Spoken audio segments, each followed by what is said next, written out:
Bonjour, avec cette vidéo, nous allons découvrir les principaux contenus d'une carte IGN. Alors une carte IGN est réalisée à partir de photos aériennes par l'IGN, Institut Géographique National.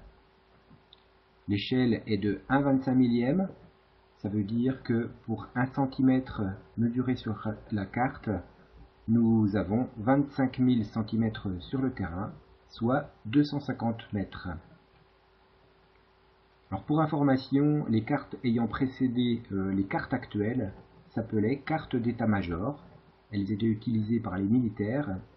Elles étaient réalisées à l'échelle 1/50 millième. Alors plusieurs formats sont possibles pour ces cartes IGN. Nous avons les formats papier, celui que vous avez sous les yeux, et puis nous avons le format informatique maintenant, superposable avec la photo aérienne sur le site Géoportail.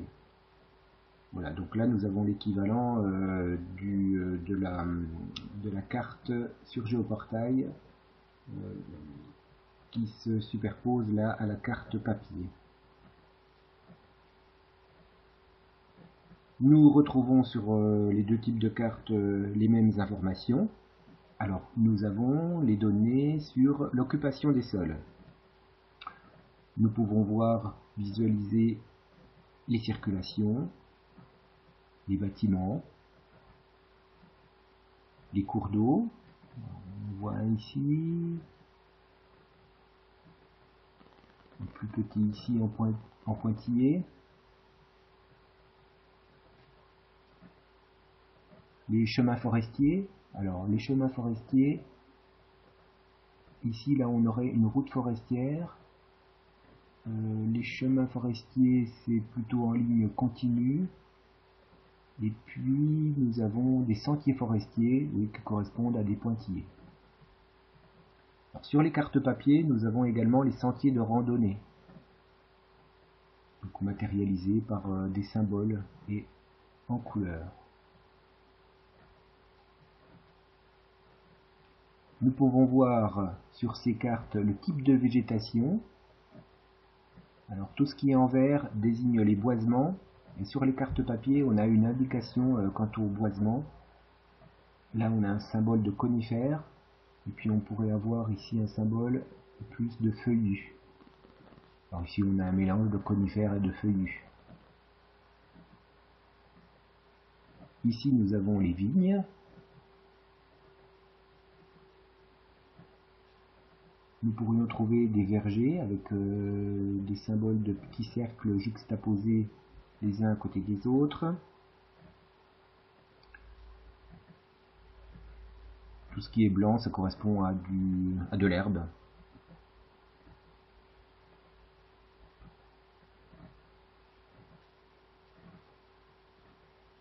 Nous pouvons voir également les réseaux. Donc là, une ligne électrique. Et là même, on a une indication correspondant à un pylône.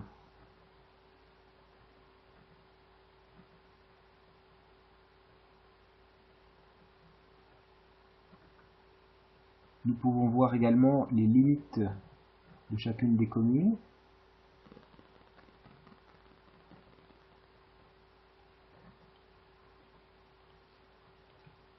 Ici, nous avons une limite communale, donc avec la juxtaposition de petits points. Ici, là, nous avons également une limite communale à cet endroit.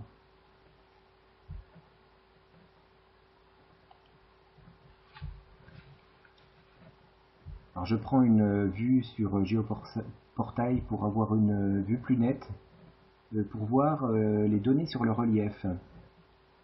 Alors concernant le relief, les indications sont données par les courbes de niveau.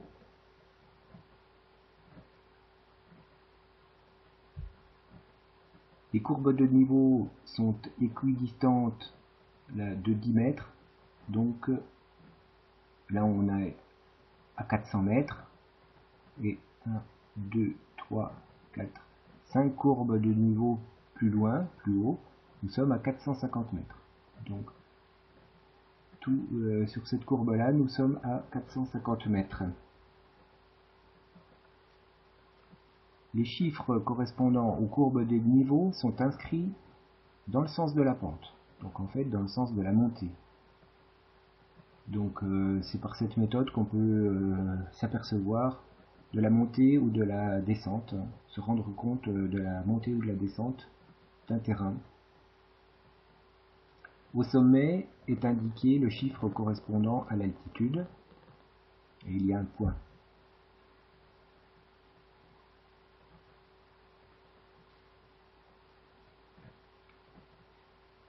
Alors ici nous avons des courbes maîtresses, donc des courbes maîtresses là, toutes les 5 courbes de niveau, nous avons une courbe maîtresse, donc on la voit, elle est un peu plus épaisse que les autres. Alors voyons voir sur la carte papier, nous distinguons un peu plus difficilement ces courbes maîtresses. Alors nous en avons une ici, voilà, et puis 1, 2, 3, 4, 5, une également à cet endroit-là, qui passe un peu plus haut et puis qui revient plus loin par là.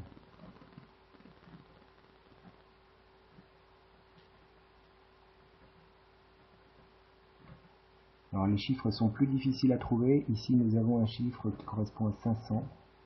Donc sur cette courbe là nous sommes à 500 mètres. Donc ici à 550 mètres. Là à 600 mètres. Et enfin au sommet 614 mètres.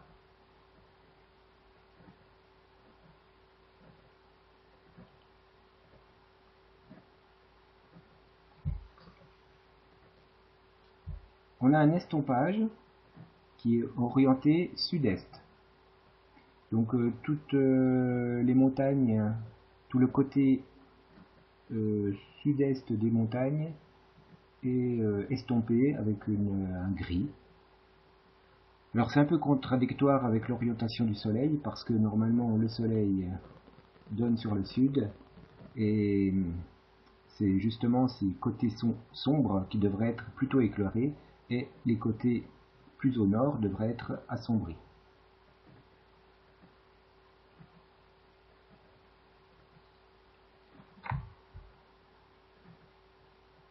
Alors pour faire le lien avec ce qu'on a vu sur les coordonnées géographiques, nous avons sur Géoportail la possibilité de visualiser les coordonnées géographiques sur le système géodésique souhaité.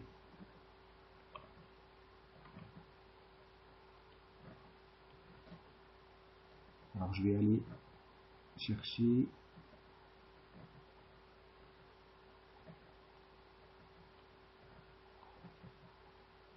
la même carte que celle que vous avez déjà étudiée.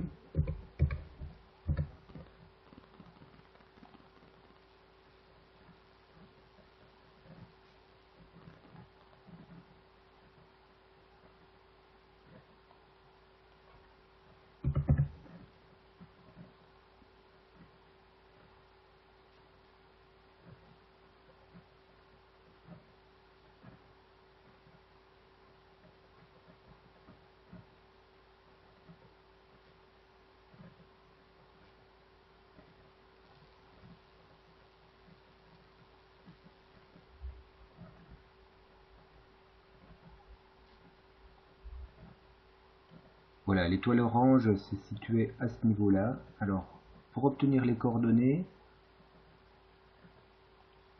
il faut cliquer sur les outils, et puis cliquer sur afficher les coordonnées.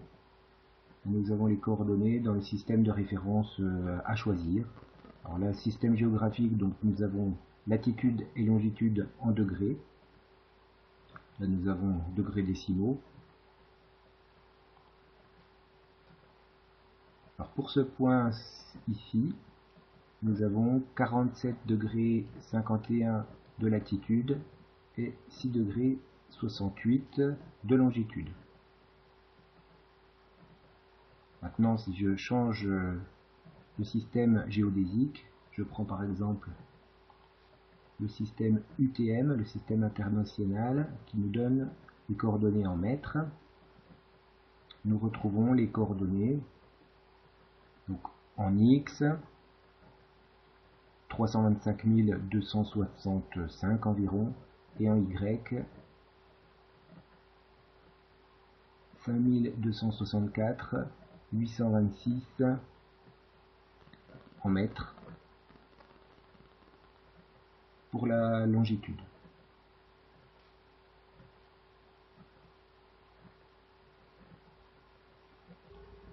Je rectifie pour la latitude.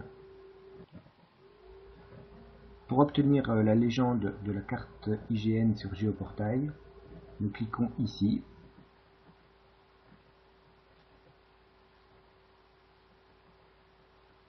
Et nous découvrons toutes les indications.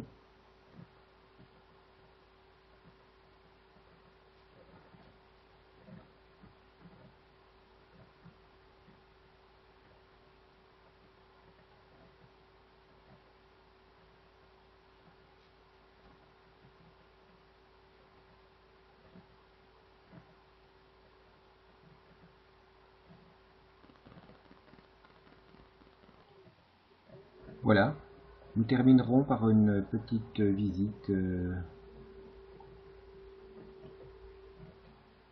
des terrains que vous connaissez bien.